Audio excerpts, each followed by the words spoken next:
Então, assim, eu tô aqui tentando... Por que calou? Calou por quê? Presidente do Banco Central não responde se tem fundo de super ricos. Acho que eu vim aqui para debater os temas do Brasil, para falar sobre política de juros.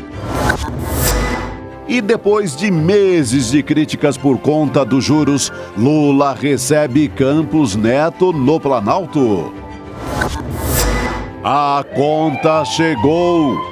Polícia Federal prende golpista que sentou na cadeira de Alexandre de Moraes no 8 de janeiro. A cadeira do Xandão. E as pessoas morriam aos milhares. Pode isso? Flávio Bolsonaro compara golpistas presos a vítimas do Holocausto e gera protestos. Você voltar para sua casa. E o destino foi o presídio. A volta dos que não foram. O fim melancólico da CPI do MST. Joga abaixo! Se não tem nada a dever... O ICL Notícias, segunda edição, está no ar. Respondesse a questão do deputado Lindbergh.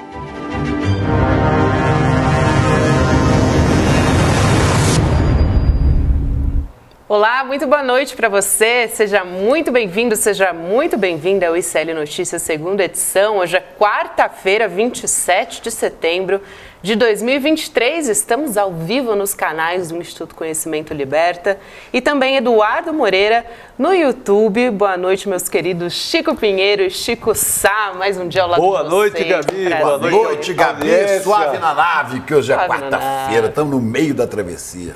Meio do caminho. Ainda não é véspera de sexta, mas já está mais para sexta nave. do que para segunda, entendeu? Quarta-feira, coisa boa. É isso aí. Boa noite a você que nos assiste de São Luís, Porto Alegre, Mafra, Uberlândia, Sertãozinho, Poá, Carazinho, Canela, Fortaleza. E antes de te perguntar quem faz aniversário hoje, Chico Pinheiro, quero dizer que aqui a gente vai falar sobre muitos assuntos hoje, recheado de assuntos. Vamos falar sobre o Fundo dos Super Ricos de Roberto Campos Neto, que teve uma audiência pública no Congresso e teve uma saia justa ali com um parlamentar. A gente vai trazer todos os detalhes. E também se encontrou com o presidente Lula depois de tanta rusga ali entre os dois, né? Parece que rolou alguma coisa ali, a gente vai entender. Natural, né? Claro. Ele fez campanha contra o presidente Lula. O ano passado, ele teve 11 reuniões com Jair Bolsonaro, cuja camiseta ele vestia. Ele começou o governo Lula sabotando a política econômica. Teimando ali, mantendo juro. Né? Sem esquecer que ele foi votar com a camisa do Brasil. No dia das camiseta eleições, de Bolsonaro.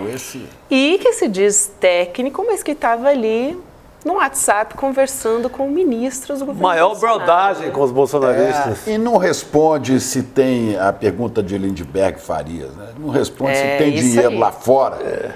Então ele não fala sobre imposto para super ricos, que ele, assim como o Paulo Guedes, né? O Paulo Guedes escondia, mas depois que foi revelado, ele conversava sobre o assunto. O Bob Fields, terceiro, conta logo onde é que está o seu dinheiro e se comporte com o presidente Lula, que você fez trabalho para Bolsonaro, 11 reuniões só no ano passado. Sabe quem que não gosta de ter dinheiro aqui no Brasil? Quem sabe que a economia não vai bem, né? Quando vai bem, agora eu tenho que me compor. Bom, e tudo patriota, né? Mas com dinheiro lá fora. Isto. E aí, quem que está de aniversário? Cidade mais antiga. Pelo menos parece que é a cidade mais antiga do Brasil, né? Igaraçu. É o povoamento mais antigo do Brasil. A primeira ideia de vamos juntar gente, fazer uma vila, foi lá. Igaraçu. Fica ali pertinho, fica na região metropolitana do Recife, tem 120 mil habitantes. Igrejas antigas, aí sim, as mais antigas do Brasil. Primeira igreja lá, é a igreja de quais santos? Que Cosme e Damião. Cosme e Damião. Hoje é dia de São Cosme e Damião. E para os meus amigos da Umbanda é dia também de Dom. Que é Dom?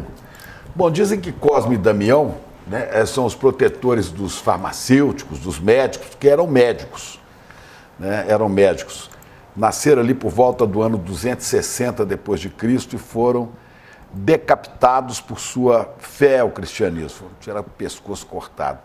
Mas diz que não eram gêmeos, eram trigêmeos. E o que Isso a aconteceu? Umbanda diz. A Umbanda diz que tinha o Dom, que era um pequeno garoto, que quando criança, pequeno, morreu e ficaram gêmeos. Sofrendo com a morte do terceiro, eles teriam se tornado médicos para atender gratuitamente e pelo amor à pregação de Jesus Cristo. Eles então passaram a atender de graça as pessoas, especialmente as crianças. Lembrando do irmãozinho Dom, que é protetor das crianças, e Cosme e Damião são protetores de médicos, farmacêuticos e de crianças. Por isso que tem tradição em vários lugares do Brasil, não era lá de Minas, mas no Rio tem muito. De dar bala. Na Bahia também. É, tem, festa né? de São Cosme e Damião. Na Umbanda também tem, né? Tem a gira dos herês. Pois é. É uma festa. Cosme, Damião e Dom ou Idovu e Dom. E viva Igaraçu. Vive Igaraçu. Pira Igaraçu. Quase 500. Olha aí, Olha Cosme que e Damião, bonitinho. mas diz que tinha o Dom. Vê se vocês acham com o Dom pequenininho aí no meio dos dois. Que foram sacrificados, martirizados, são mártires da história do cristianismo. São histórias bonitas para a gente aprender sobre o jeito de viver nessa terra, né? Cosme e Damião e a Umbanda nos traz de presente Dom Axé. Axé. Né? Hoje a História gente bater linda. cabeça para eles. É isso. É isso. E aí, História vamos linda. começar? Vamos empezar esse jornal, Hora esse do programa? comentário de Chico Mas a Pinheiro. gente faz Mas junto. antes eu vou pedir para você, na largada, dar aquele like para gente, para fortalecer o nosso jornalismo e também para ativar o sininho e ficar muito bem informado desde o início do nosso programa. Também a gente atualiza sobre a situação no Rio Grande do Sul, né, Chico? Chico Pinheiro, Chico Sá. O Guaíba, que atingiu Que era rio, agora é lago, né? A situação, olha só só. as imagens, é assustador, né? Atingiu 3,17 metros, o maior nível, E desde mudou. uma enchente histórica de Porto Alegre em 1941. E tem gente ainda negacionista que não acredita nas mudanças climáticas, né? A gente Inclusive- vive, inclusive, agora em urgência climática, né? Inclusive, Os muita gente especialistas do Rio Grande têm. do Sul, seguidor de Bolsonaro, teve maioria lá, votou em Bolsonaro, não acredita, porque acredita na terra plana e tudo. Mas a gente vai resgatar tudo isso para construir um planeta e um Brasil melhor. Só para fechar, a cota de inundação do Guaíba na região do Cais é de 3 metros, então ultrapassou, né? 3,17 Meu Deus. metros. E as comportas de um sistema de proteção contra enchentes foram fechadas pela Prefeitura de Porto Alegre, inclusive alguns trechos ali da orla do Guaíba foram invadidos totalmente pela água, que são essas imagens que a gente está acompanhando agora. Tá aí nossa solidariedade ao povo do Rio Grande, aos gaúchos, que tem o apoio das pessoas de boa vontade, né? Vamos começar falando que está chegando ao fim. A CPI ou a CPMI do golpe, vai dar mais 3 ou 4 semanas, chega ao fim, vai produzir seu relatório. E que todo mundo queria ver nessa CPMI, né, além daquele depoimento de ontem do general Augusto Heleno, eu queria ver outras pessoas para explicar o golpe, como o Braga Neto, como o almirante Garnier, e como o próprio Mauro Cid, aí fazendo a careação com Jair Bolsonaro. Ora, nós estamos falando de CPMI do golpe, da tentativa de golpe, da intentona fascistoide de 8 de janeiro. Todos os sinais apontam, se a gente fizesse aquele PowerPoint do Dallagnol, no centro da CPMI do golpe, estaria quem, Chico? Estaria o homem, né? O ex, um certo capitão. Capitão, né? O capitão Gancho, Jair Messias Bolsonaro. Então ele devia ser, eu sempre imaginei, vai ser o último a ser ouvido pela CPMI, mas não vamos ter a possibilidade de cobrar desse cidadão essa tentativa de golpe. Sabe por quê? Porque o presidente da CPMI, o Arthur Maia, que você vê aqui, quer fazer média com todos os lados, com governistas e com a oposição ao governo Lula, e ele não aprova o requerimento para o depoimento nem do Braga Neto, nem do Almirante Garnier, nem do Jair Bolsonaro. E o ideal seria uma cariação. Imagina, a CPMI está investigando atos golpistas. Vamos botar frente a frente esse Anderson Torres, que você vê ali, vamos botar com Bolsonaro, Mauro Cid com Bolsonaro, porque o papel da comissão parlamentar de inquérito de investigação é chegar à conclusão.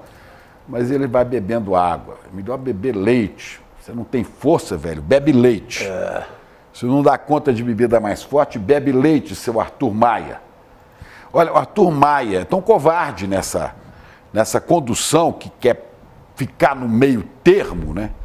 Que não é capaz de ir fundo nessa CPMI. Eu estou sabendo que há 2 requerimentos parados na mesa desse cidadão, porque ele tinha que autorizar os dados do COAF, das RIFs, as RIFs de Jair Bolsonaro e de Michele Bolsonaro, para saber como esse dinheiro entrou na conta. Relatório de inteligência financeira, né? Relatório de inteligência financeira. Nem isso, né, Chico? Foi solicitado a ele que pedisse as RIFs de Jair e Michele. Sentou em cima, não vai pedir. E essa CPMI, que propiciou momentos interessantes para a gente avançar no conhecimento da causa, embora a Polícia Federal esteja de olho em tudo. Essa CPMI termina pela covardia do seu Arthur Maia, que não tem coragem de cumprir o seu dever, de ir até fundo nessa investigação. Porque ele quer fazer média com os bolsonaristas. Deve pensar assim, vai que amanhã o barco vira e eu preciso estar bem com o lado de lá, que hoje é a oposição. Ele é afilhado do Antônio Carlos Magalhães, do Arthur Lira, né? Então não é homem para esse tipo de embate, não. Né? Não vai entrar para a história como um parlamentar que fez história. Vai entrar para a história como um medroso, né, Chico? É o perfil dele ali, né? Aquela coisa mediana, era quase baixo clero, aquela coisa medíocre. Ele é baixo clero. Ontem deu uma dura naquele deputado lá, como chama aquele deputado que estava fazendo a ruaça, com Abílio. Mas volta e meia posta coisa junto com Abílio, que é candidato a prefeito de Cuiabá. E com o deputado de ontem era fácil, que virou um tipo mais folclórico, mais desprezível, mas não enfrenta, ele não vai pro embate. É a imagem de um deputado que não faz o que a nação espera dele. Aliás, nós vamos falar de várias coisas do Congresso Nacional. E come lá na mão do ACM Neto. Do ACM Neto e do Arthur Lira, que botou ele aí, né? Então, não se espere grande coisa desse cidadão. Grandes avanços. Aliás, como a gente não pode esperar do Congresso Nacional, a gente vai falar disso hoje, que está tentando reverter a decisão do Supremo sobre o que, Gabi? Sobre o marco temporal, né? Sobre o marco temporal. A gente estava ainda essa semana comemorando, né, que finalmente a gente tinha algo em prol dos direitos dos povos indígeas. Então o Congresso está tentando voltar atrás nisso, como está tentando melar, acabar com o casamento civil, né, dos homoafetivos, está tentando acabar com isso também, porque é um Congresso reacionário conservador. E aí a gente vê a importância do voto em deputados e senadores. Acontece o seguinte, a pessoa pode votar até em alguém mais progressista para presidente. Aí Lula, com dificuldade, ganhou de Bolsonaro. Mas quando chega na eleição de deputados estaduais, federais e tal, o cidadão lá da cidade, do interior do meu estado, de Minas Gerais, ou do Ceará, Chico, acaba votando no deputado que tem o apoio do prefeito da sua cidade, porque ele, com as emendas do orçamento secreto, leva dinheiro para aquela cidade. Então o deputado passa a ser o herói. Às vezes o deputado é um pilantra, mas ele acaba tendo voto. E é por isso que o Centrão está de olho, o senhor Arthur Lira está de olho na Caixa Econômica Federal, que tem 4.000 agências pelo Brasil, quase todo município. Ele está de olho em porteira fechada, né, Chico? Porteira Que é uma mãe, né? A Caixa é uma mãe, não é eleição. Vem para a Caixa. Tem a Caixa Econômica. Sorte não entregaram ainda. Estão dando uma enrolada ali para ver se segura pelo menos alguma diretoria. Mas fatalmente ele vai. Mas ali vão os aposentados. Ali vão os que vão receber o fundo de garantia. Ali vão os que dependem do financiamento para casa própria. Quer dizer, é a Caixa. Que o seu Lírio e o Centrão querem meter a mão. Por quê? Para eleger prefeito no ano que vem. E o prefeito vai eleger deputado. E a gente não avança, porque vai continuar com esse Congresso miserável, que Ulisses Guimarães lembrava, está achando ruim esse Congresso? Espere o próximo. Sempre será pior. Então, olha, vamos trabalhar. Frei Beto, um dia desse, que está até aqui no ICL, dando uma aula sobre a história de Jesus de Nazaré. Frei Beto, põe lá, icl.com.br, procure o curso que o Frei Beto está falando. O Frei Beto diz assim, olha, a coisa mais importante que esse governo pode trabalhar é na educação. Mas não é só na educação pública de primeiro grau, de segundo grau, é na educação política, para que as pessoas não sejam iludidas por esses pilantras que usam do voto e da força no seu reduto eleitoral para ocupar lugar na Câmara Federal e depois votar contra os interesses legítimos da maioria do povo brasileiro, que é trabalhadora ou desempregada e pobre.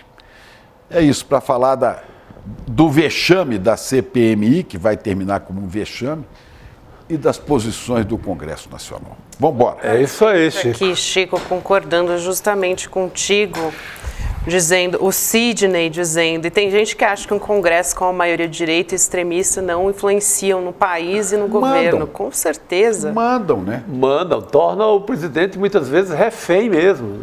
Ou demitem a presidente, como fizeram com a Dilma, dão um golpe. Lembra? Do Eduardo Cunha e seus asseclas, seu bando. E o PT lembra muito bem Eduardo disso. Cunha dando golpe no país. Foi golpe. E eu dizia isso lá na Globo, com toda a potência. Estão armando um golpe. Estavam dando golpe. E deram. Deram bem dado. Outra questão aqui, E nos botaram Bolsonaro no governo. levantada pelo Fábio Garcia também na nossa audiência. CPI e CPMI é palco para político. E aí ele questiona qual foi a última CPI que puniu alguém e não terminou em pizza. Triste. Mas é a realidade, foi o que ele disse. Ele tem tanta razão que a gente pegar... CPI da pandemia. Da pandemia, que foi a mais vistosa, digamos, a mais com transmissão, o país acompanhando. Chegou lá na mão do Aras. Por isso que a gente precisa de uma outra cara no Aras PGR, é um cemitério de qualquer coisa, né? De CPI, o que O engavetador-geral da República, né, ele Chico Sá? enterrava. Como era Geraldo Brindeiro no tempo do Fernando Henrique, mas esse aí é pior. Esse é pior, esse bate o brindeiro.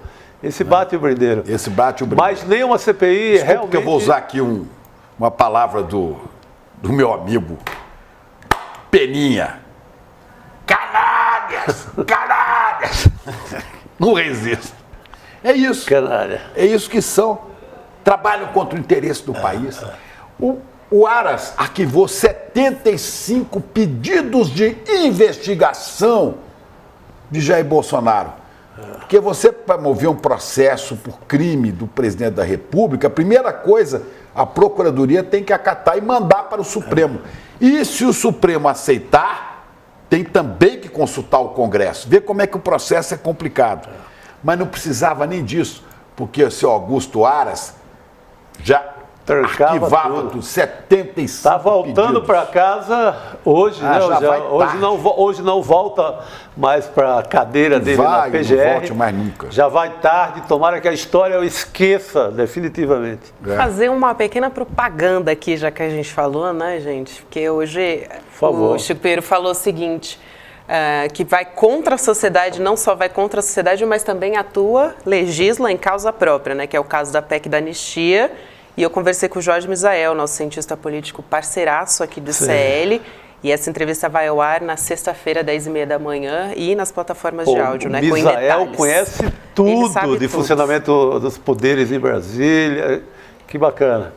É isso aí, a gente vai falar sobre isso, sobre muitos outros assuntos. Vamos começar a falar da Polícia Federal, que hoje prendeu o homem que no 8 de janeiro sentou na cadeira do ministro Alexandre de Moraes e fez uma live, tá? Não só sentou na cadeira, como fez uma live também. O Aildo Francisco de Lima foi preso em São Paulo durante a 17ª fase da Operação Lesa Pátria. A gente tem uma imagem, né, do Aildo, mas vale lembrar o que aconteceu naquele dia também com a cadeira do Xandão. Ela foi retirada do plenário e levada para a esplanada, olha só, numa depredação que foi comemorada pelos golpistas. Cadê o som? Né? Cadê o som? Tem um som aí. Olha a cadeira do Xandão aqui, ó. A cadeira do Xandão ali tá. Olha o STF. Aqui, ó. Olha. Ó o povo tudo lá dentro do STF. Filha da puta! Lazarento! Morfético! Canalhas! 1000 vezes canalhas! Esse é o Peninha, nível, você né? tem toda a razão. O cara fez isso em 8 de janeiro, hoje está na cadeia. E eles são coitadinhos. Segundo o Flávio Bolsonaro, são vítimas como os judeus nas mãos de Hitler. Toma atento, sem vergonha. Pelo amor de Deus. Vamos falar com o Guga? Vamos, é sobre isso que a Aí, gente vai Guga. falar com ele. Boa noite, Guga. Boa noite, Gabi, meus queridos chicos, essa audiência maravilhosa. E só um detalhe, já que a gente falou agora de marco temporal, sabe quem ficou a favor da tese do marco, dizendo que é constitucional, já que o STF derrubou, é inconstitucional segundo o STF, aí virou uma briga lá na CCJ, na Comissão de Constituição e Justiça do Senado. E aí quem defendeu que não é uma afronta ao STF, que tem sim como passar pelo Senado essa questão, foi quem? Adivinha ele? Sérgio Moro, como sempre. Sérgio Moro está sempre do lado errado da história. Mas vai ter sim essa discussão, se é ou não é constitucional. Tem um grupo ali no Senado, que é o Sérgio Moro, aquele Marcos Rogério, que é um negacionista, que dizem que há uma decisão de 2014 do STF que permite que os legisladores possam sim legislar em cima de um tema que já foi debatido no STF. Então é assim que eles querem tentar conduzir isso. E aí tem, claro, um outro lado dizendo que o STF já derrubou isso. O STF só está discutindo agora se vai indenizar ou não quem ele desapropriar a terra, mas já derrubou a questão do marco, então é inconstitucional. Esse é o drama que a gente vai viver a partir de agora, com o Sérgio Moro do lado dos que querem tomar a terra indígena. Muito bom, Guga. Importantíssimo você trazer esse assunto à baila, porque muito nos preocupa, né, o andamento dessa pauta. Agora, um outro golpista, que não é o que foi preso hoje, também comemorou os estragos, sentou na cadeira do ministro do STF. A gente tem também as imagens, né, da invasão. Agora, eu quero saber, Guga, como que foi a Operação Lesa Pátria hoje? Pois é, né? Mais uma operação lesa pátria, infinita pelo jeito. Só vai acabar quando de fato pegar todos aqueles que participaram do golpe. Na operação que teve no início deste mês, que foi a 16ª fase, eles foram atrás daqueles que patrocinaram os ônibus que trouxeram os golpistas. Agora, nesta de hoje, eles estão indo atrás daqueles que participaram do quebra-quebra de maneira ativa ou que tentaram ajudar esses que quebraram tudo aqui em Brasília. Aí a Gabi já citou que o Aildo Francisco é um dos presos. Esse ficou notório porque ele apareceu fazendo essa live onde ele estava ali numa cadeira do Alexandre de Moraes, enfim, incitando a turba a atacar ali o que pertenceria ao ministro Xandão. É engraçado porque teve alguém que fez isso também esse dia, um político chamado André Fernandes. Neste mesmo dia, ele pegou imagens de destruição de bens que pertenceriam à sala do Alexandre de Moraes e usou num post para incitar os invasores. Ele fez a mesma coisa, portanto, que parte da turba que está sendo presa hoje. Ele incitou quem estava invadindo e quebrando. Quem? André Fernandes, o autor do requerimento que deu prosseguimento, que fez com que acontecesse essa CPMI do golpe. O autor do requerimento fez o que essa turma que está sendo presa hoje fez também. Aí a outra presa é a Basília Batista, foi presa em São Paulo, assim como o Aildo.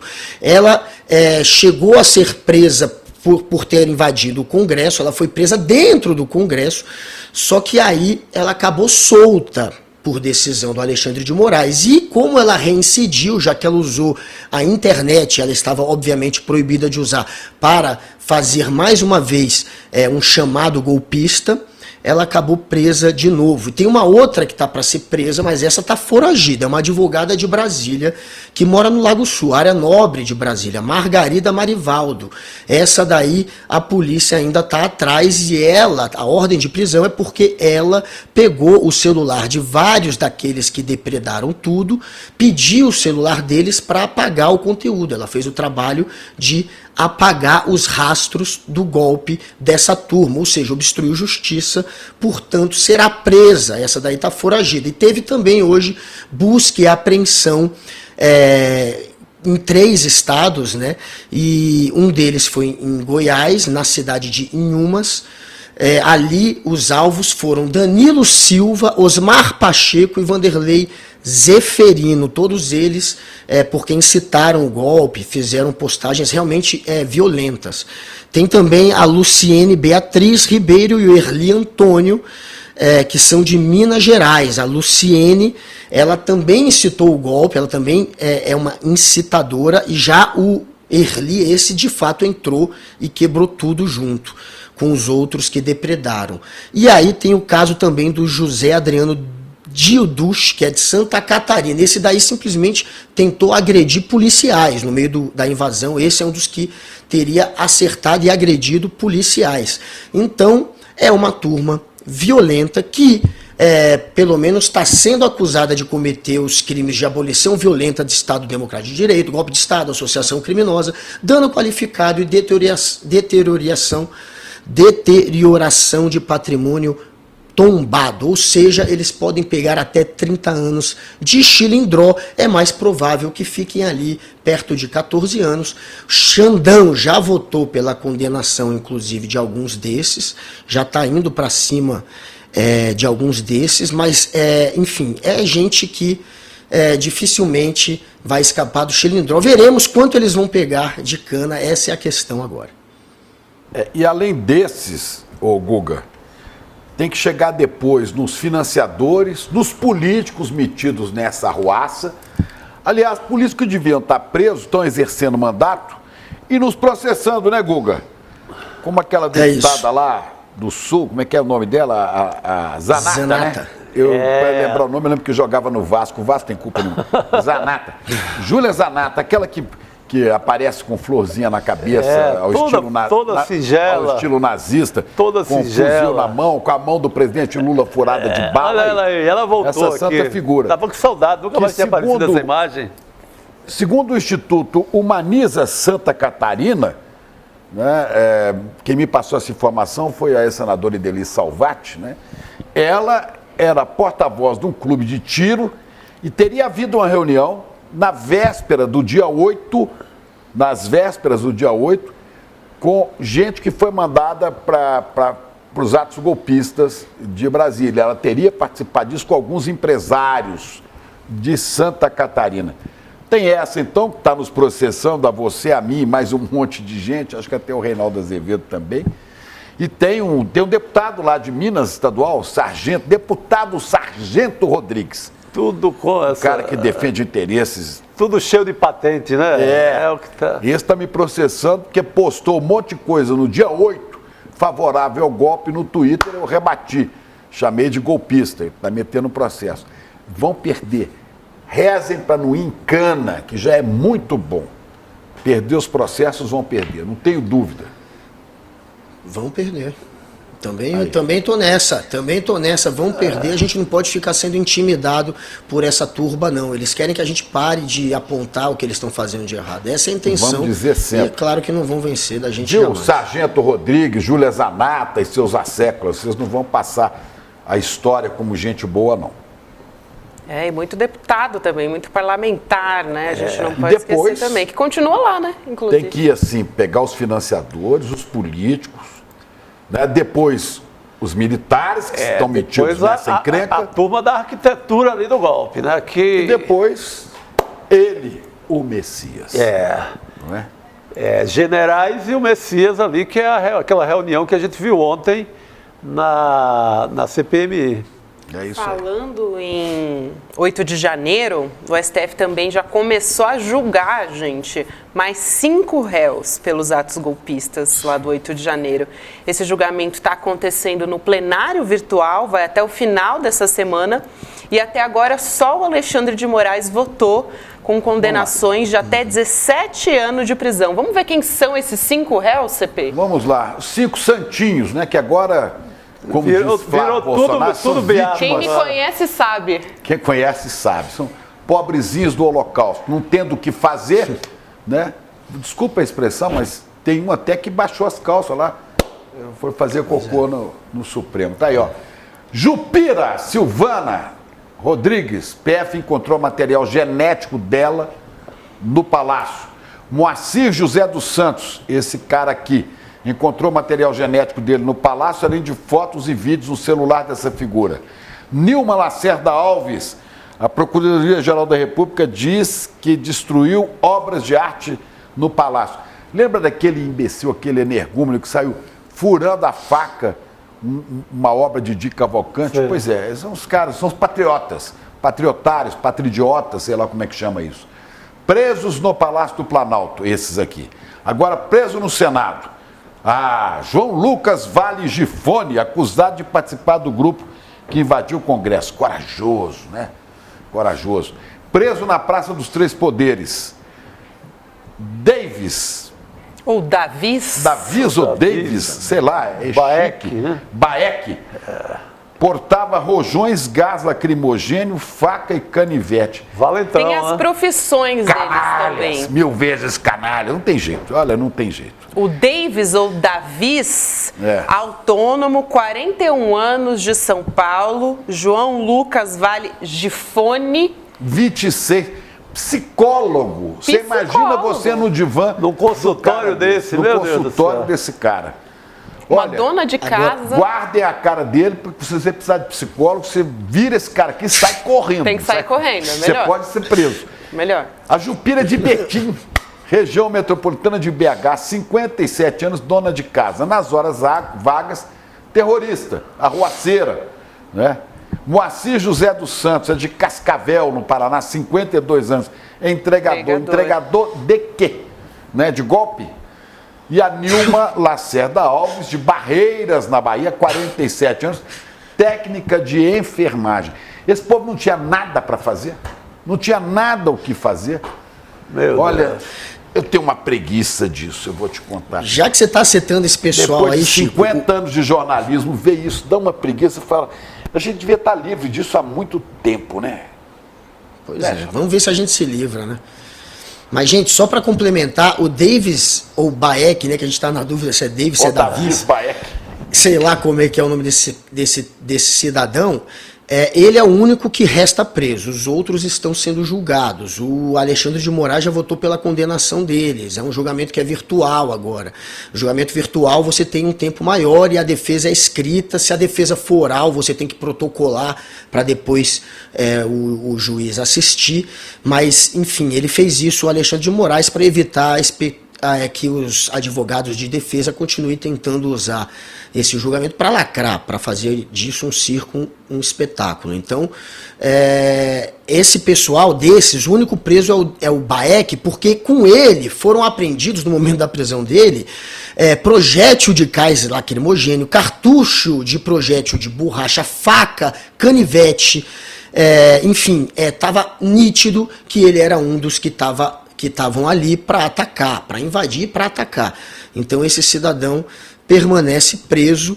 A Jupira, essa daí, por hora encontraram o material genético dela e o Alexandre de Moraes votou sim pela condenação por conta também das redes sociais dela. O João Lucas, o engraçado é que essa turma daí, gente, eles estão tentando usar como justificativa, esses que estão sendo processados, para se safar. Alguns deles tentam usar como justificativa a falta de ação da polícia, eles tentam culpar a polícia. Agora a culpa é das forças de segurança. Aí eles dizem, não, a gente não invadiu, na verdade a gente entrou, estava tudo aberto, ninguém barrou a nossa entrada. Essa está sendo a saída de boa parte desses desses 5 que estão sendo acusados. Eles estão dizendo exatamente isso. 2 ou 3 deles dizem exatamente isso. Que não, que um diz que foi inclusive convidado por policiais a entrar. O outro diz que não teve barreira policial, que só entrou. Ah, tive que entrar para me abrigar. Um terceiro diz, que é o Moacir, né? O Moacir José, ele fala que entrou para se proteger das bombas de gás. E aí acabou entrando, porque estava tudo aberto. Então a saída dessa turma, para tentar se livrar, vai ser culpar as forças de segurança que não atuaram. Que pena, a polícia não me deu umas borrachadas. Né? Que não... Deviam ter coberto o cacete em cima de mim. Mas a polícia escoltou, estava junto com eles. Então. Esse é o papo deles. Não, se tivesse apanhado da polícia, se somos vítimas de uma grande violência policial, toma atento, vai meditar na cadeia, na papuda, para ver o sol nascer quadrado, que é o que deve ser. E para que outros aprendam que esse tipo de coisa tem consequências. Sim. Só sei que não foi um passeio no parque não, viu, ministro Cássio, com K.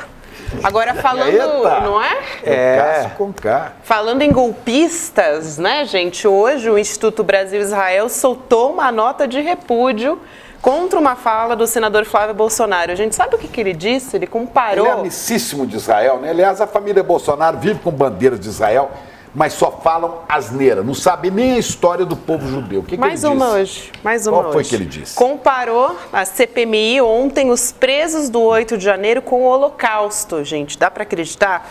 Ou extermínio de judeus durante a Segunda Guerra Mundial pelos nazistas. Antes da gente ver a nota, vamos ver o que disse o senador Flávio Bolsonaro? A gente tem aí as prisões das milhares de pessoas nos dias 8 e 9 de janeiro foram feitas nos moldes nazistas. Eu já tive a honra e o privilégio de visitar o Museu do Holocausto em Jerusalém, em Israel. Quem não teve essa experiência ainda, faça o possível para ter, para saberem qual é o tamanho do grau de maldade e crueldade que alguém pode impor a uma pessoa próxima, né, um ser humano na vida. Porque a gente via lá, General Heleno, pessoas com medo, querendo fugir do nazismo e sendo direcionadas para dentro de estações de trem, de uma forma pacífica, com a falsa promessa: olha, vem com a gente, vamos andar aqui em Filidiana, o senhor, a senhora, seus filhos pequenos, a senhora grávida, vamos caminhando que vocês vão entrar num trem e vão fugir do regime nazista. Enquanto estavam dentro das estações de trem, eram ligados às câmaras de gás. E as pessoas morriam aos milhares. Muito parecido com o que aconteceu aqui nas prisões dos dias 8 e 9 de janeiro. Vamos aqui, entra no ônibus. Vamos te botar na rodoviária para você voltar para sua casa. E o destino foi o presídio. Senador Flávio Bolsonaro. Bolsonaro. Né? E ele fala, acho que é ato falho, porque ele fala e faz assim, ó. Ele ainda chama, é o gesto do supremacista. Chama a atenção do general Heleno, general a favor da tortura. Ele critica os nazistas pelo Holocausto e eles defendem brilhante ustra, nazistoide, Fleury, nazistoide, torturadores, galera do porão, milicos da tigrada que torturava, que vocês defendem. Vocês, bolsonaros, defendem exatamente isso. E agora vem fazer média, comparar com o Holocausto, 6 milhões de judeus assassinados, pela mesma truculência que vocês gostariam de ver imposta ao Brasil. Perseguidores os comunistas, como vocês. Ora, a Federação Instituto Brasil-Israel tem que pegar firme nesses enganadores. Eu não sei se é ato falho, mas ele fala usando a mão e o dedo o tempo inteiro, com o mesmo gesto supremacista que ele usa quando bebe leite com o pai, com os irmãos. Olha aqui, cadê a nota? Vamos botar a nota aí. Bolsonaro, a declaração feita hoje por Flávio Bolsonaro, que compara vítimas do Holocausto aos depredadores de Brasília, é um caso clássico de banalização do Holocausto, que seria o sonho dele contra todos os brasileiros progressistas.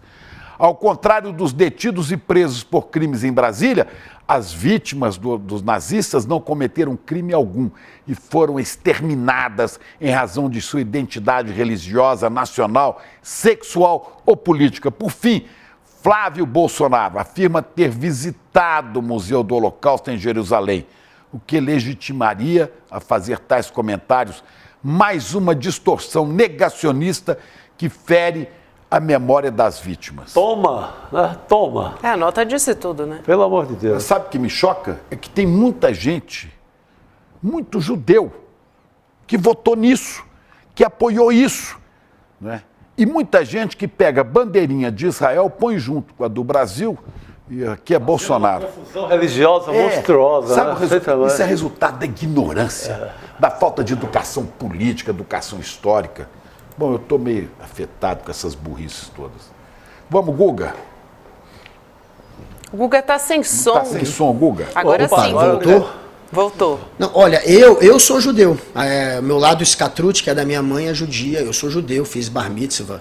E, inclusive, nunca entendi um judeu que votasse em alguém que era um fascistoide. Alguém que representa tudo que... representa aqueles que perseguiram os judeus. Agora, o que ele faz, o que o Flávio Bolsonaro está fazendo, é, claro, banalizar o nazismo e vitimizar os culpados. Ele está tentando... Ele tá pesando a mão para os dois lados, tanto o da vitimizar alguém que não pode ser considerado vítima, que são os culpados, quanto banalizando algo que foi tremendamente, gigantescamente maior e mais perverso, incomparável com algo como a prisão desse pessoal, desses golpistas, desses vândalos. É uma comparação que fere a memória da história e que ataca, claro, o povo judeu, porque eu me senti completamente ofendido quando eu vi isso. Eu achei não só de uma ignorância, mas uma maneira de se proteger, porque no fim das contas, esse pessoal está tentando banalizar aquilo que eles são chamados. Eles tentam banalizar o racismo, pegando uma frase de uma assessora da ministra para tentar dizer que existe racismo reverso, que o branco sofre racismo. Por quê? Porque no fim das contas eles são chamados de racistas. Eles tentam banalizar o nazismo, dizendo que o que se passou aqui com polícia, com a justiça, levando pessoas para uma prisão regular, de maneira regular, regulamentada.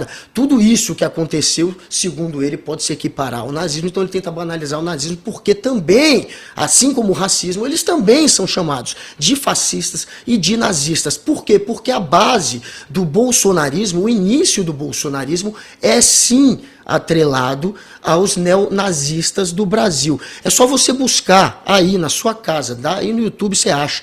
Tem um movimento pró-Bolsonaro que começa ali em 2011, 2012 e que foi puxado sim pelos neonazistas. Inclusive você acha a matéria da TV Gazeta no YouTube mostrando manifestação no MASP, manifestação neonazista a favor do Bolsonaro. Tem também aquele achado de uma propaganda que o Bolsonaro fez em sites neonazistas. Ele colocou quais teriam sido até então, o que ele teria feito até então como deputado. Ele gastou um dinheiro fazendo anúncio em página neonazista. Depois ele disse que não sabia que a propaganda dele tinha parado numa página neonazista. Foi um acidente. Olha que coincidência. Mas o fato é esse, é que os neonazistas são bolsonaristas. Todo neonazista do Brasil, todo fascista, todo extremista vota no Bolsonaro. E esse foi o início do bolsonarismo. E aí a gente vê esse pessoal banalizando aquilo que no fim das contas eles são chamados. Bom, só para lembrar, no dia 26 de julho de 2021, Jair Bolsonaro, fora da agenda, recebeu com toda a honra e pompa Beatrix von Storch, líder do Partido Alternativa da Alemanha. Lembro líder dessa foto. Do nazismo. Tem uma foto dele aqui abraçado com ela. Lembro dessa foto. Avô foi ministro de Hitler por 12 anos. Avô da Beatrix, que Bolsonaro recebeu. É isso, Flavinho. O seu pai recebeu neta de quem cuidava de campo de concentração. Foi ministro de Hitler. Então para de falar asneira. É isso aí. Sem contar o secretário da Cultura de Bolsonaro imitando fala nazista também, né? Roberto Alvim copiando trechos do discurso. Aos patriotários, a nós não engana, não. Incontáveis casos, né? Incontáveis. Guga, muito obrigada por hoje, meu querido. Bom descanso para você. Até amanhã. Boa noite para esse trio maravilhoso e para essa audiência linda. Tamo Salve! junto. Boa noite, Salve. Guga. Valeu. Ô Chico, e você vai dar o seu pitaco também sobre o marco temporal, né? Que a gente comentou aqui brevemente com o Guga e tudo mais, né? É mais do que o marco temporal, há um movimento na Câmara e no Senado para peitar ali o Supremo, esperneando contra as últimas decisões do Supremo. No Senado é mais explícito, né? Que é mais fácil de compreender, que eles colocaram... O CCJ do Senado aprovou hoje, né? A comissão aprovou, já podem votar hoje à noite o marco temporal, que é assim como passar um recado para o Supremo. Vocês acham que mandam no Brasil? Quem manda somos nós, é essa casa e vamos votar isso. Derrubou no Supremo? Ah, não, então a gente vai exatamente, numa clara manifestação de enfrentamento ao Supremo. Eu pergunto, esses caras estão desde 88, quantas vezes eles quiseram votar esse marco temporal? Nunca. Deixaram ali dormindo nas gavetas, não fizeram nada. Agora, em represália ao Supremo, eles querem dar essa resposta. Eu só digo assim, para você, cidadão preocupado com o tema, ele é preocupante no longo prazo. Se de repente o Senado vai enfrentar esse tema e vai para a batalha total. Mas no momento, digamos que hoje à noite o Pacheco lá, que vai para um lado, vai para o outro, o Pacheco ordena a votação e que vote a favor do marco temporal. Volta, vai para o veto ou não do Lula. Lula pode simplesmente vetar e dizer adeus aos caras, ou pode começar... O Lula pode vetar e o projeto voltar para avaliar o veto dele no avaliar Congresso, o voto, e ele perder. E ele perder. Aí vai para o Supremo. Aí, digamos, os caras vencem, aí vai para o Supremo, atravessa a rua, alguém leva lá para o Supremo e ele pode dizer, nossa decisão é essa, 9-2. É inconstitucional. A Constituição não reconhece isso. Pá, e pronto. Aí com a saída aí vamos para a guerra total. O Congresso resolve enfrentar o Supremo. Teria que aprovar uma PEC, que depende só na Câmara de 308, 310 votos favoráveis. Então, não é só assim, a gente dorme não hoje preocupado, tem uma preocupação a longo prazo. Não é ainda motivo para pânico, mas os caras vão para a guerra. E tem todo um esforço envolvido, né? Vamos incluir a Heloísa Vilela nessa nossa conversa por favor, aqui, a Elô está lá no calor. que também está acompanhando ela sentiu tudo. isso, né? Heloísa Vilela, olha! Que Elô, que elegância. Gente, fui impactada. Escritório, estúdio novo. Essa risada é sensacional. Bem-vindos ao estúdio novamente. Olha, sua risada é melhor do que a da Ana Maria Braga muitas vezes. Pode dar outra risada dessa que é boa. Que maravilha. Gente, deixa eu aproveitar um gancho de uma coisa que o Chico acabou de falar, né? Que se houver esse processo todo e voltar para a votação de uma PEC, precisar de 300 e poucos votos, hoje tem 400 deputados participando dessa mobilização, trancando a pauta, né? O que aconteceu? Eles decidiram que nada será votado na Câmara nem no Senado, enquanto o Senado não desengavetasse essa lei do marco temporal e colocasse em votação. Vocês se lembram, né?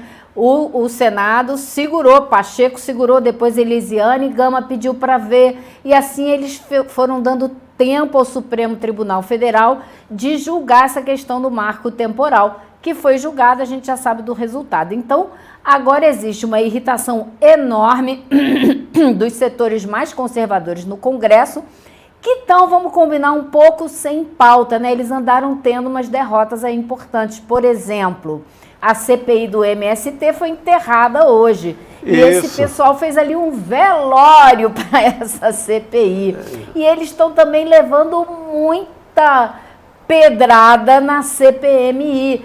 Tanto que chamaram toda essa tropa de choque que perdeu tudo na CPI do MST para participar da última sessão da CPMI. Estava lá o Salles, estava lá o Zuco, estava lá aquele Zé Trovão, aquele lá do chapéu de cowboy. Então esse pessoal teve uma derrota fragorosa na CPI do MST, se bandeou lá para fazer confusão na CPMI do golpe, e agora está trancando a pauta porque quer de toda maneira que o Congresso vote, o Senado vote o marco temporal para criar esse conflito com o STF, que já disse que é inconstitucional. Elô, vamos colocar, por favor, agora imagens no Senado. O senador Randolfo Rodrigues está falando agora ao vivo. A gente tem essas imagens, daqui a pouco a gente volta com você. Boa. Tá faltando o som agora do senador. Agora sim. Que aqui existem, com culturas diferentes das nossas, com valores diferentes de nossos, e que junto conosco constituem um povo só, o povo brasileiro. Mas por aqui viver, antes da chegada dos europeus, tem que ser assim reconhecido. A legislação, se triunfasse, seria um retrocesso histórico no que a civilização brasileira ao longo do tempo tratou. Ainda bem que não triunfará, porque padecerá sob o veto do presidente da República e, em última análise, padecerá sob novo confronto com a inconstitucionalidade do Supremo Tribunal Federal. E é assim que tem que ser, porque é... Aí acompanhamos um trechinho da fala, né, do senador. Exatamente. Aí ele, como eu falei agora, vai para o Supremo e volta a ser inconstitucional, não tem como. Ah, mas o agro vai ficar cutucando para forçar, para dizer que o Supremo é ditador, que o Xandão manda. Exatamente. Você tocou no agro. Quem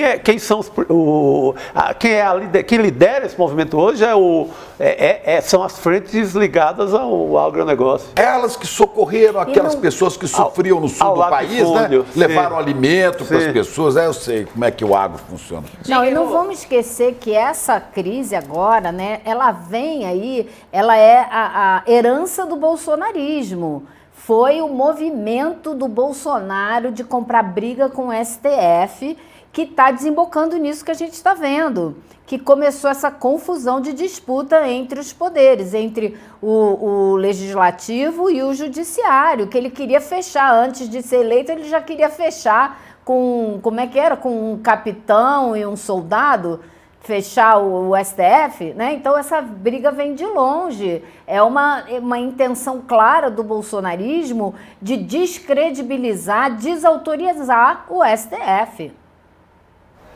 Pois é, eu posso até ter prejuízo pessoal, mas eu sou a favor do marco temporal. O marco temporal, como disse aqui o Celso Junqueira, que está nos assistindo, a partir de 21 de abril de 1500. No mínimo, né? Porque pode ser... 21 de abril de 1500. Quem era dono das terras até que continua dono delas. Nós vamos perder, Chico. Mas será mais digno, mais honesto.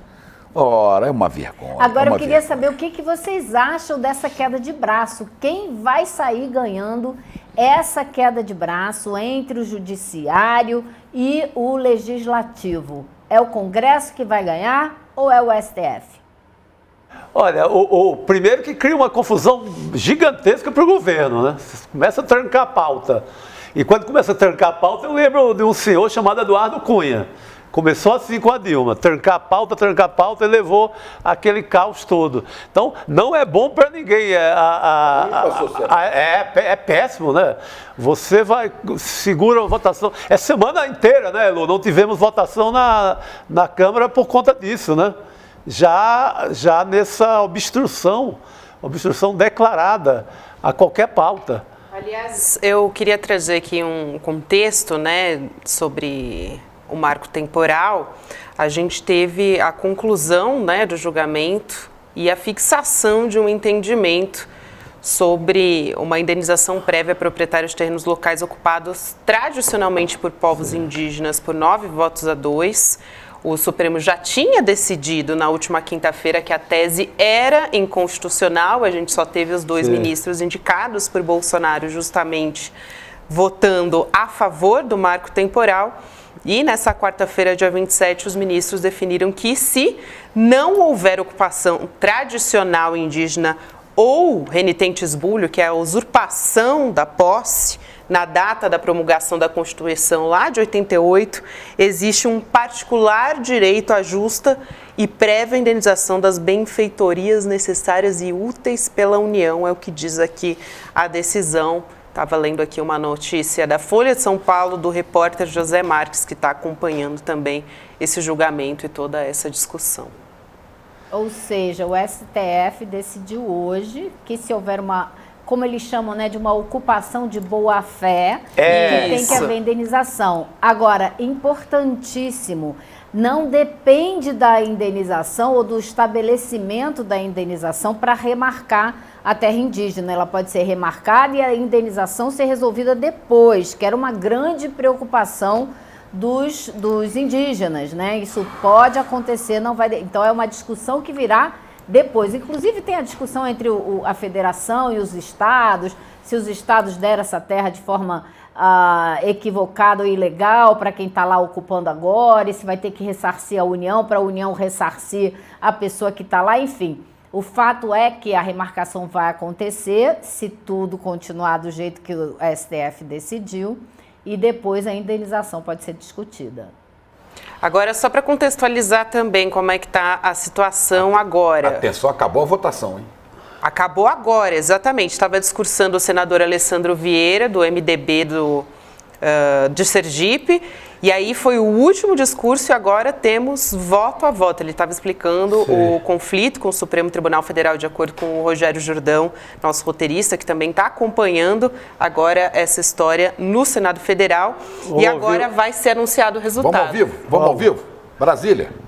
Pela liderança do PT. Também mantém o destaque, senhor presidente. Mantido o destaque pela senadora Augusta Brito. Votação do parágrafo 4º do artigo 16 do projeto, destacado pelo senador Eduardo Braga, líder do MDB. Conceda a palavra ao autor do requerimento para a sustentação do seu destaque. Obrigado, senhor presidente. O parágrafo 4º do artigo 16 permite... Retome. A gente perdeu o áudio aqui, né, para concluir a votação. Daqui a pouquinho vai ter a conclusão, né, da votação. Eles estão fazendo ali todas as demarcações finais, né, do discursos e como cada senador votou. A gente teve agora há pouco também a fala do senador Randolph. Destaque agora, né? Sim. 5 senadores se posicionam contra e, né, depois 5 a favor. E depois a gente teve a votação e aí no momento a gente teve a fala do Alessandro Vieira e agora a gente está nos destaques. Então daqui a pouquinho a gente vai ter o anúncio do resultado, provavelmente com a fala do senador Rodrigo Pacheco, em breve. O que é interessante é assim, está mantido essa guerra com o STF, né? É uma reação, é um esperneio do latifúndio nacional. Você pega... Pegue os líderes dessa história toda.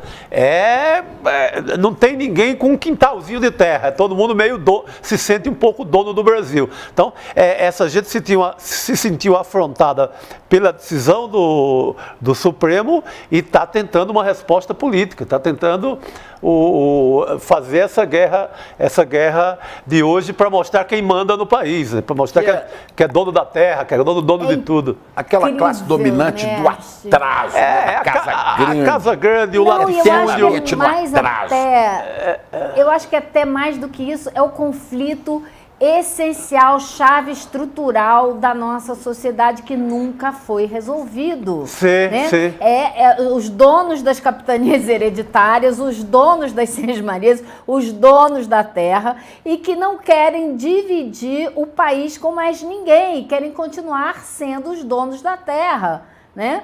Então a gente tem aí eu acho que é um conflito estrutural da sociedade brasileira que tem que ser resolvido com reforma agrária. Você não pode permitir que esse marco temporal passe e tem que fazer a reforma agrária. Exatamente, Elô, e tem terras ainda em litígio para serem decididas, tem terras para serem demarcadas. No mínimo eles querem segurar essas questões.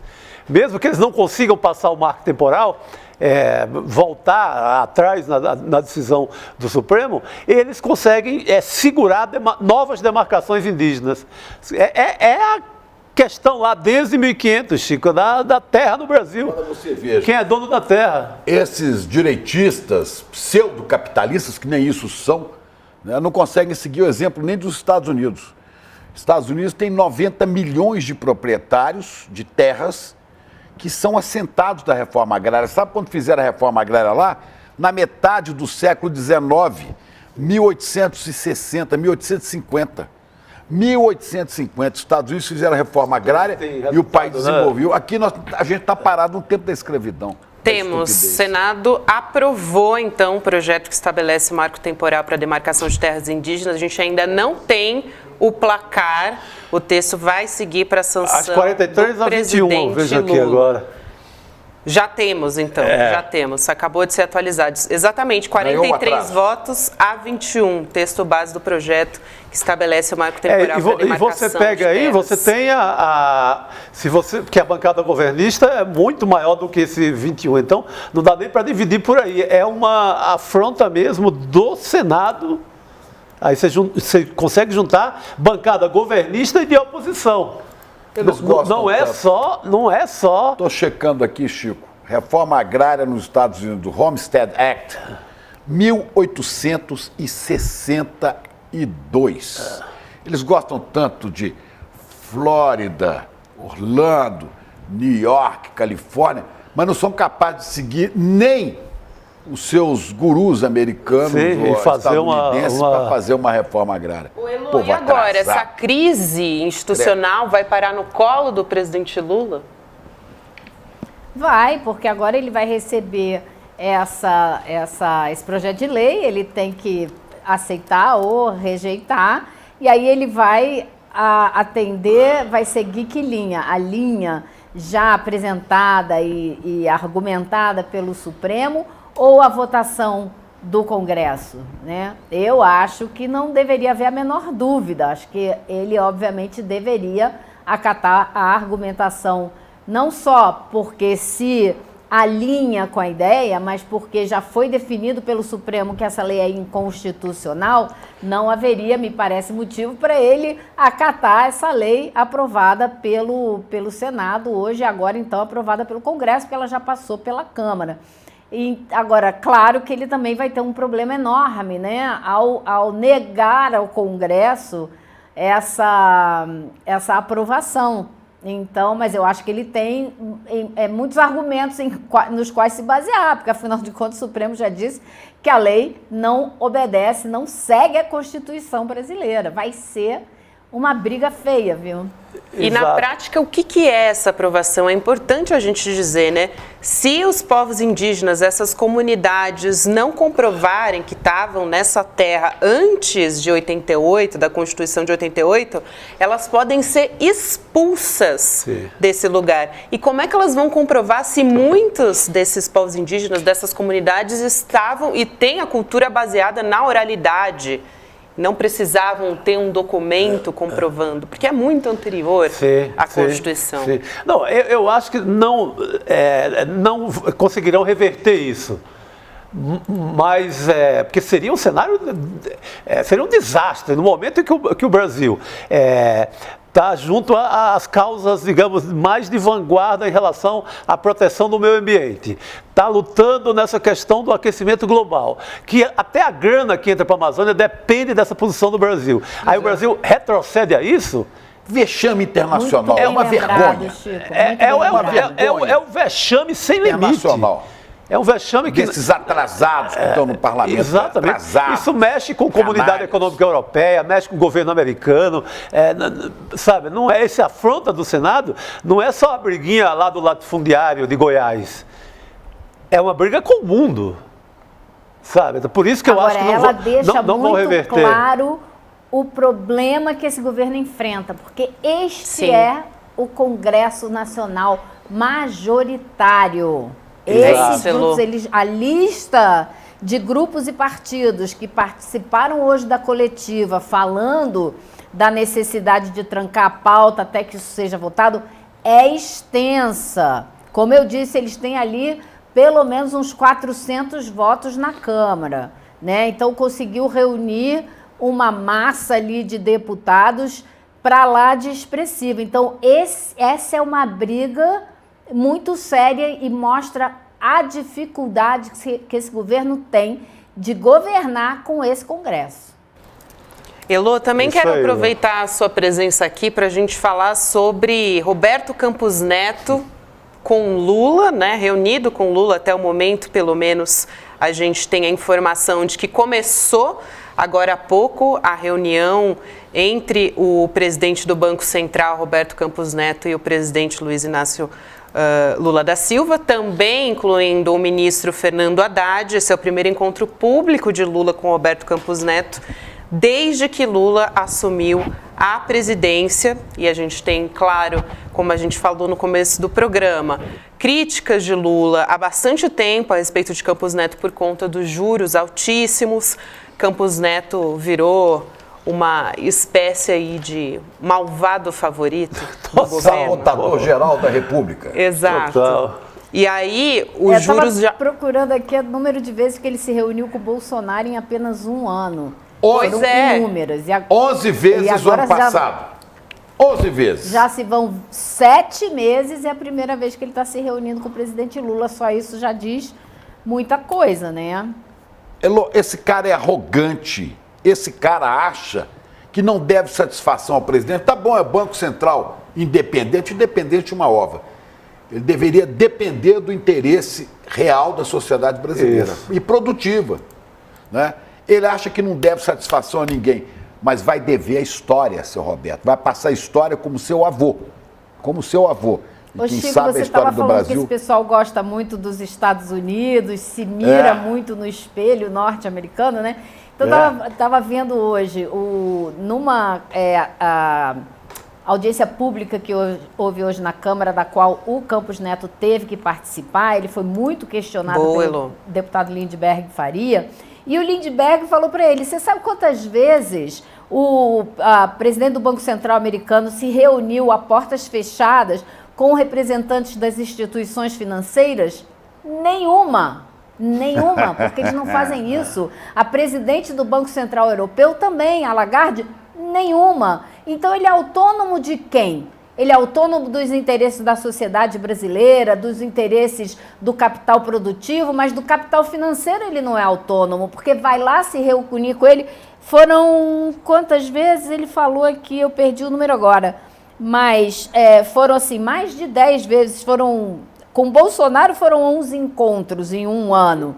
Com Lula esse é o primeiro. Mas com o mercado financeiro ele se reunia toda hora. Ele tem um famoso telefonema gravado no qual ele pede opinião a um ator do mercado financeiro a respeito da taxa de juros, se ela estava muito baixa e tal, que é o absurdo maior, que um presidente de Banco Central jamais poderia discutir e nem indicar o que ele pretende fazer para qualquer agente do mercado financeiro que vai usar essa informação em benefício próprio. É lógico, né? Vai investir aqui, tirar dali, botar ali para ganhar mais dinheiro. Então, assim, foi um questionamento importantíssimo que foi feito hoje na Câmara dos Deputados. Ele foi questionado, né, Lô, pelo deputado Lindbergh Faria, se ele tinha um fundo exclusivo, quer dizer, um fundo no exterior, que os super ricos usam para fugir dos impostos do Brasil. A gente falou sobre isso aqui no início do programa. E se ele era proprietário de empresas offshores? A gente tem a fala do Roberto Campos Neto sobre isso. O que a regra diz é que você nunca mexe na offshore ou você faz um trust. Quando você faz um trust, você terceiriza a gestão. Eu já mostrei todos os certificados, mostrando que eu nunca movimentei, que tudo estava certinho. Isso já foi resolvido no STF, já foi resolvido em todas as instâncias. Em relação ao fundo exclusivo, eu fui a favor de taxar mais o fundo exclusivo do que, inclusive, o que voltou dos parlamentares. Então, assim, eu estou aqui tentando fazer um trabalho pelo país, junto com o Banco Central. O que a regra diz... E olha... a resposta do deputado Lindbergh Faria também. Vamos assistir. Respondeu se o senhor tem um fundo exclusivo. Se esse fundo exclusivo tem remuneração de taxa Selic ou do IPCA, título do Tesouro. Eu espero a resposta de Vossa Excelência. Em relação às empresas offshore, eu perguntei se o senhor teve, se tinha hoje em dia. Falei dessa portaria que também o senhor não me convenceu.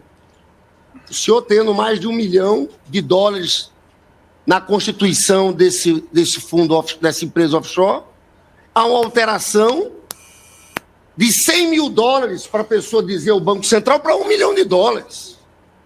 Então, eu quero, na verdade, utilizar esse tempo para pedir isso. É muito grave essa do fundo exclusivo. Esse, além de ser o debate da vez, da tributação, volta a falar para o senhor, todo mundo aqui paga imposto. Imposto de renda. Quem tem offshore, fundo exclusivo, não. Mas é mais grave se existir investimento em tesouro direto. Se a remuneração for taxa Selic ou IPCA. Então, é essa pergunta. Se não tem nada a dever, seria muito interessante que o presidente Roberto Campos Neto respondesse a questão do deputado Lindbergh. Com a palavra, presidente. Bom, vamos lá. Acho que eu vim aqui para debater os temas do Brasil, para falar sobre política de juros, para falar sobre as coisas boas que o Banco Central está fazendo para a população. Eu tenho offshore há 15, 20 anos, eu tenho 3 irmãos que são americanos, que moram lá. Eu não sabia se em algum momento eu ia morar lá ou ia morar aqui. Mas o senhor tem ou não tem fundo exclusivo? A pergunta minha continua no ar. O senhor tem ou não tem fundo exclusivo? Ele foi apertado e aí o Campos Neto disse... Sabe essa conversa? Não respondeu, não respondeu. O que ele disse, Chico, foi que ele é favorável à taxação de super ricos e offshores com alíquota de 10%. Interessante, né? Porque ele não paga imposto nenhum, né? Sim. Não, mas eu acho, gente, que foi assim, uma troca muito importante. A primeira que ele admitiu que tem fundo offshore, porque ele disse que tem irmãos lá fora e que não sabia se ia morar lá fora. Mas não disse... mais nada. Agora, os fundos exclusivos, ele teve 3 oportunidades de responder se tinha e não respondeu. Disse apenas que é a favor da taxação e que defendeu que fosse uma taxa de 10%. Tá bom, você pode defender a taxa que você quiser. Agora, você tem ou não tem esses fundos e está colocando dinheiro lá e evitando pagar o imposto, como disse o Lindbergh. O senhor que está ali servindo água aqui na Câmara, ele paga, ele é terceirizado e ele paga imposto de renda. Então eu quero saber se o senhor paga em cima desse dinheiro. E ele não respondeu. E ainda deixou sem resposta o fato de ter mudado por uma portaria do Banco Central. Se você tinha 100 mil dólares fora do Brasil, você tinha que informar o Banco Central. Por uma portaria, ele mudou para 1 milhão de dólares. Por quê? Com base em que projeto? Com base em que estudo? Por que as pessoas, só quando chegar a 1 milhão de dólares é que vão ter que informar o Banco Central? E o Lindbergh fez outra pergunta que eu achei muito importante. Eu quero saber se o senhor tem fundo exclusivo e como esse fundo está sendo remunerado. Se é pela Selic, por quê? Porque ele decide a taxa de juros e dependendo da taxa de juros, o rendimento dele pode ser maior. Ele pode estar legislando em causa própria. Então isso é muito importante e eu acho muito sintomático ele não ter respondido. Muito. Olha, tem um setor, a elite não, elite são as pessoas inteligentes. Eu estou falando da classe dominante. Né? Tem um setor da classe dominante do Brasil, que até no Rio de Janeiro você vê muito, né, nas classes sociais mais altas, né, que olham, eles são espertos, não são espertos, não são espertos. Quem trabalha, seja paulista, mineiro, nordestino, são os otários. Nós somos espertos, somos os otários. Esse cidadão faz parte desses que classificam os brasileiros que trabalham como otários. Eu quero saber o seguinte, para quem que o senhor Roberto Campos Neto trabalha, da hora que acorda à hora que deita? É um capanga do mercado. Essa é a pergunta. A serviço, essa é a pergunta que eu queria fazer. Para quem que o senhor trabalha? Quem é que te motiva a trabalhar todo dia? É o desenvolvimento deste país? É o trabalhador desse país? Ou o senhor trabalha para o mercado financeiro, hein? É a pergunta que eu queria ouvir a resposta. Não vamos ter, também não precisa perguntar. Eu acho, Chico, que essa foi a pergunta que ficou muito clara nessa oitiva, né? Ou nessa conversa, nessa audiência pública. Porque com todas as letras, botando os pingos nos is, foi o que Lindbergh perguntou. O senhor está sendo autônomo, a autonomia do Banco Central para quem? Autônomo do quê? Né? Isso está servindo a população brasileira, a sociedade brasileira, ou os interesses do mercado financeiro que não se alinham com os interesses da sociedade brasileira? Não, é a pergunta que Roberto Campos não respondeu. Assim, isso é a grande história de hoje. E seguimos com o mistério. Mistério porque a gente sabe o que vai dar, né? Ficou evidente, né? Ficou evidente. Não, o Lindenberg foi muito feliz, foi ao ponto ali, foi em cima. Mas isso é pergunta pública, a pergunta... Não esperemos resposta desses energúmenos, não vão dar resposta nunca. Mas nós vamos cobrar. É isso. Sempre. Elô, nosso papel. Adorei falar com você hoje diretamente do novo estúdio. Do nosso estúdio, né? Nosso sim. Agora a gente vai falar sobre a Braskem com você também, né? A gente estava aqui falando sobre a CPI, também entramos Roberto Campos Neto e a gente vai falar também, trazer, na verdade, o penúltimo episódio da série especial do ICL Notícias sobre um dos maiores desastres ambientais em áreas urbanas do mundo, reportagem especial de Luísa Vilela, que aconteceu em Maceió, Alagoas. Isso que foi cometido pela empresa Braskem de mineração e petroquímica, foram mais de 50 mil pessoas desalojadas. Essa série de reportagens especiais... Diga, Elô, perdão. Não, eu só queria te dizer que está rolando muita coisa a respeito da Braskem e eu acho que a gente tem provocado também, pressionado. Aqui no Congresso está acontecendo. Ontem, o senador Renan Calheiros entrou novamente com um pedido na Comissão de Valores Imobiliários para investigar qual é realmente o passivo ambiental da Braskem, ou seja, quanto que ela já pagou e ainda vai ter que pagar por causa dos danos que ela provocou em Maceió. E a CVM acolheu essa investigação, porque eles dizem que ela está dizendo que deve um tanto e deve 3 vezes mais e não está dizendo quanto deve para o preço da ação não cair. Então, a CVM acolheu essa investigação. E a gente está esperando, claro, você já sabe, para qualquer momento, começar a CPI da Braskem no Senado. É isso, vamos assistir, gente, a reportagem especial de Luísa Vilela.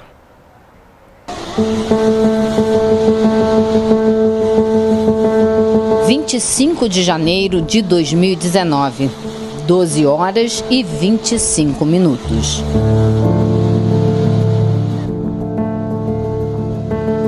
O Brasil e o mundo pararam para ver o momento exato em que a barragem da mineradora Vale se rompeu em Brumadinho. 272 pessoas morreram. Os corpos de 3 delas nunca foram encontrados. A gente viu na televisão a barragem se romper e engolir pessoas, engolir carros, engolir plantações, engolir casas. A onda de lama que arrastou tudo já era conhecida dos brasileiros. 4 anos antes, a enxurrada marrom, cheia de detritos químicos, já tinha sido vista em outra tragédia, a de Mariana, também em Minas Gerais. A grande responsável, de novo, foi a Vale, dona da mineradora Samarco. Você ligava nos canais de televisão e você conseguia vê-la e divulgada na internet, Instagram. O que a gente via sistematicamente, o caso sendo coberto.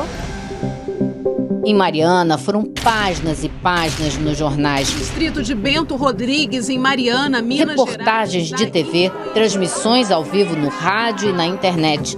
A morte de 19 pessoas e do Rio Doce estavam dentro das casas e na palma da mão de qualquer um.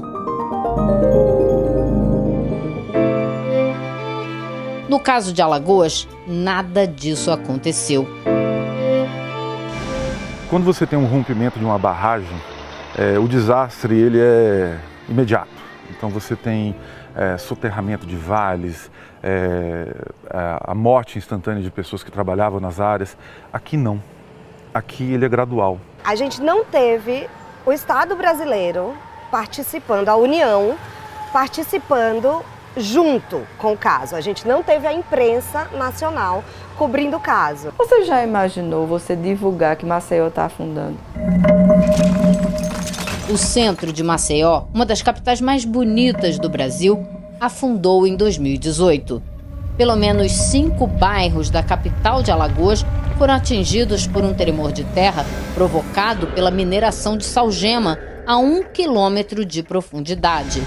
Quem cavou debaixo dos pés das pessoas foi a Braskem, a 6ª maior empresa de petróleo do mundo.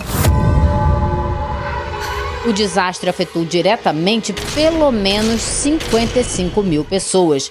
Mas a cidade inteira sofre até hoje com o afundamento da área. O preço dos aluguéis dobrou e o trânsito ficou caótico.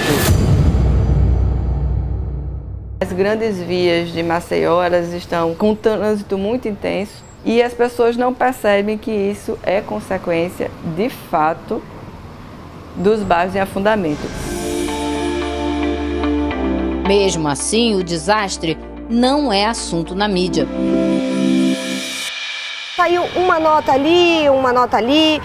Ele não teve um acompanhamento. Quando não tem isso, a gente não tem uma pressão externa.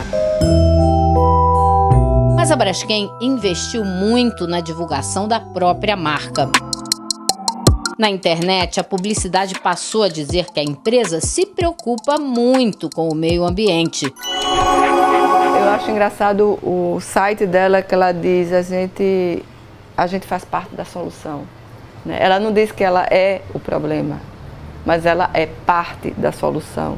E ela coloca as ações todas que está fazendo em Maceió como se fosse um grande benefício que está se colocando para Maceió, quando na realidade ela tem que correr atrás dos prejuízos que foram feitos. Mas o investimento mais pesado em autopromoção veio em janeiro deste ano. Foi quando a mineradora patrocinou um programa da Globo, o BBB, dizendo e falando sobre o meio ambiente, que ela preserva o meio ambiente, e quando ela promoveu o maior desastre socioambiental na área urbana em andamento no mundo. Para Alexandre, representante das vítimas, o buraco é bem mais embaixo ainda.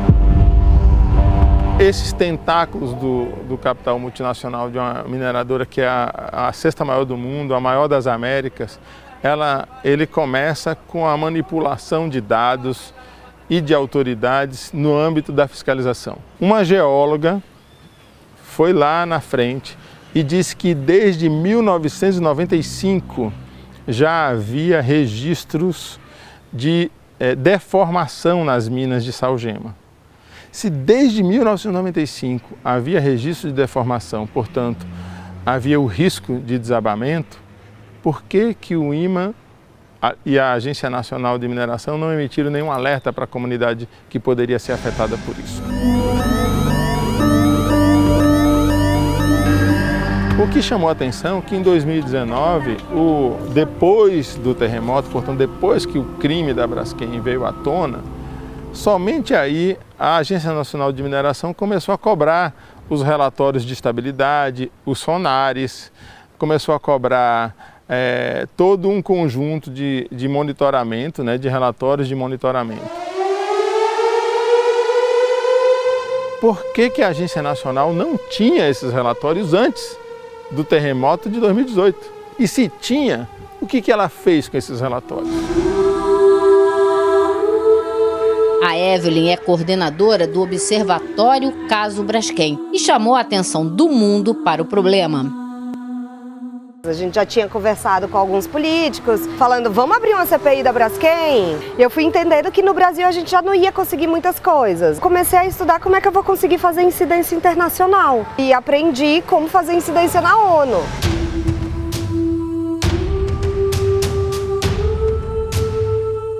Daí você foi à ONU pedir que isso seja feito? Exatamente.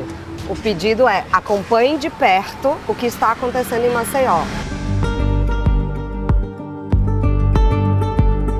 A pressão será constante agora, porque os caminhos já foram abertos. A gente precisa ver esse desastre da mesma forma que a gente vê a Auschwitz, da mesma forma que a gente vê a escravidão, da mesma forma que a gente vê, enfim, Hiroshima. Porque a gente precisa entender que isso não pode acontecer de novo. No próximo episódio, a tradição cultural alagoana também pede socorro depois do desastre da Braskem. Eram grupos que usavam os espaços públicos para ensaios. Então essa praça, ela era lotada de gente dia e noite, 7 dias da semana.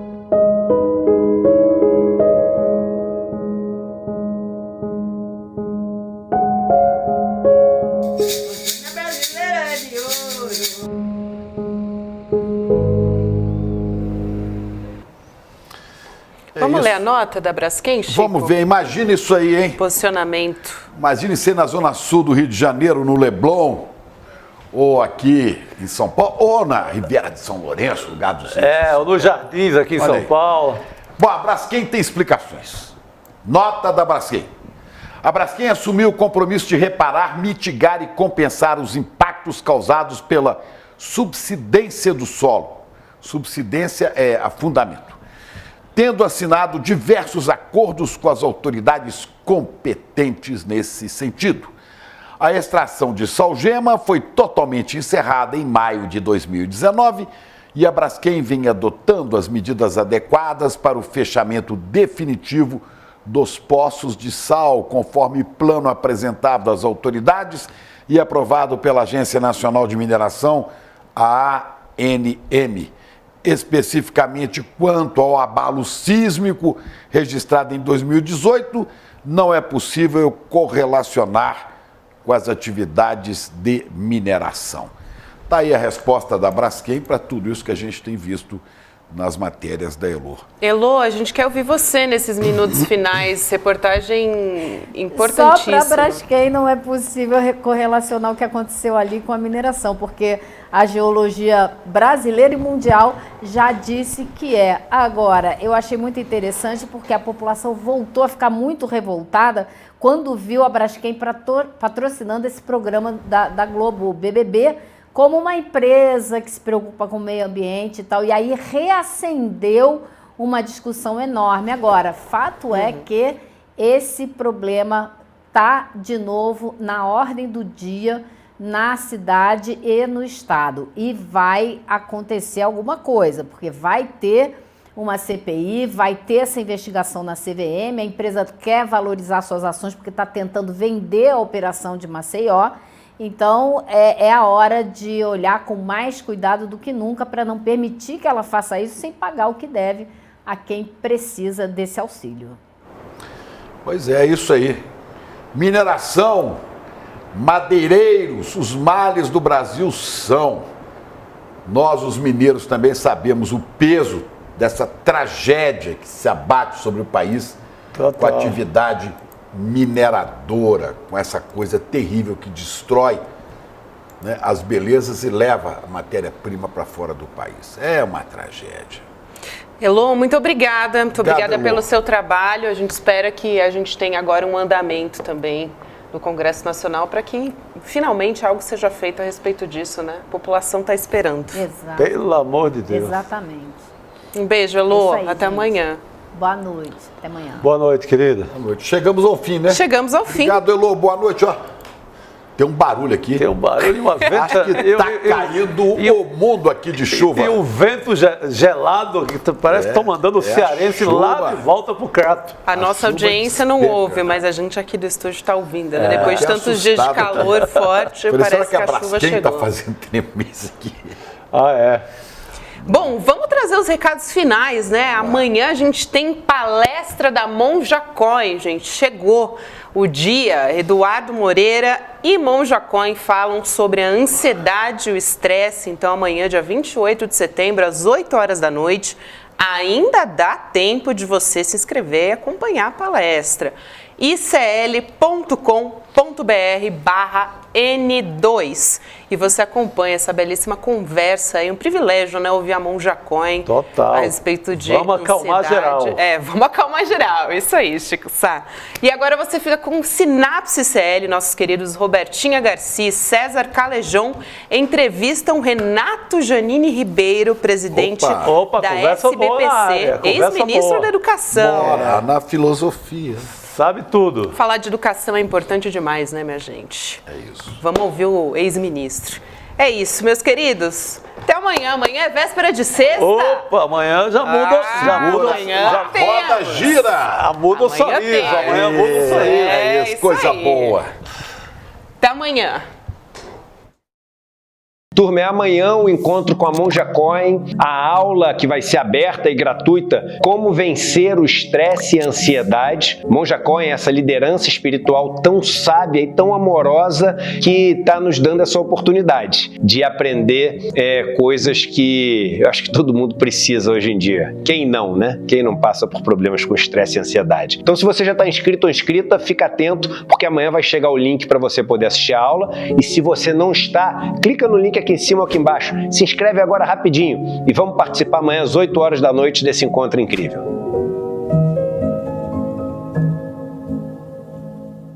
A liberdade de expressão, a liberdade de pensamento, como a liberdade de imprensa, estão previstos no artigo 5º da Constituição de 1988. No inciso 4º da Constituição se diz que o pensamento é livre e vedado ao anonimato, e também está no inciso 9, que trata da livre manifestação da imprensa, né, da expressão da atividade intelectual, e que, fundamentalmente, não há censura prévia. Isso é de fundamental importância. O nosso papel de comentaristas, de juristas e de jornalistas, exatamente fazer essa vigilância para que aquilo que está na Constituição de fato seja cumprido.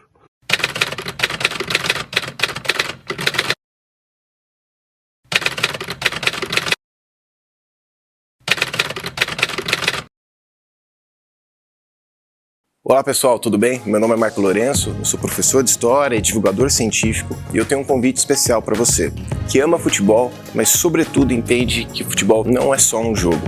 Eu tenho um convite para você participar do meu curso aqui no Instituto Conhecimento Liberta, O Mundo Acontece Entre Copas. Essa é uma viagem no tempo em que a gente pode observar fenômenos políticos, sociais, culturais que impactaram a história contemporânea, observando as Copas do Mundo. Então, se você entende que futebol, história, política, cultura, economia estão todos entrelaçados, não deixe de assistir o curso O Mundo Acontece Entre Copas aqui no ICL, Instituto Conhecimento Liberta.